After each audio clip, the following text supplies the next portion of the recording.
Gemini, this is an intuitive message for you from my book, Anxiety is No Fun by Aura JD. You can get this on Amazon. Let's see what we get here. And the sugar. My system was in utter shock, not being used to any of that in the morning or at all. I probably took me 3 hours to feel better.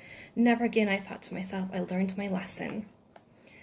So if you compound a lagging nervous system with adrenal fatigue plus tight muscles, your body is going to revolt. You may consider finding other ways to relax or socialize without alcohol, or develop the confidence to be able to socialize without drinking alcohol or just having water. You could also have water with lime and cranberry, so it looks like you're drinking even if you're not. Having the confidence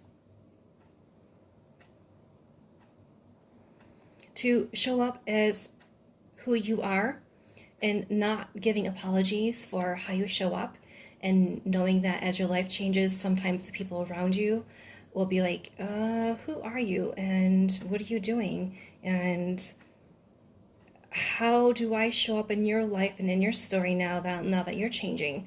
And it makes people uncomfortable and they don't even know why. But if you show up in a different way, in a healthier version of you, it makes other people question their lives. And if they're not in that mindset, they're not going to want to question their lives or be better or put the time and effort into it. Because it takes time and effort to put in self-care into yourself.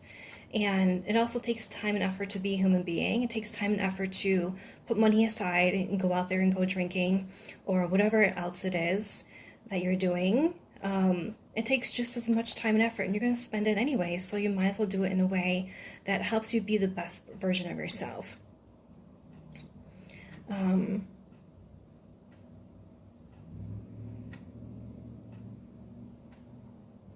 And there might be something going on in your life, and you're like, I don't understand why this is happening. Like, none of this makes sense.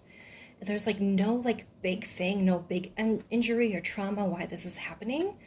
And if you start to go backwards, if you look at when you started to have a certain issue, then you start going backwards and being like looking at your life and being, okay, well, maybe that was one drop in a bucket, and that was another drop in a bucket, and that was another piece to the puzzle. And then seeing how all these little things like added up and were brought to your attention of you needing to work better on your health and your life. And so this is another way to help you learn your lesson of being here in a human being and becoming a better version of yourself.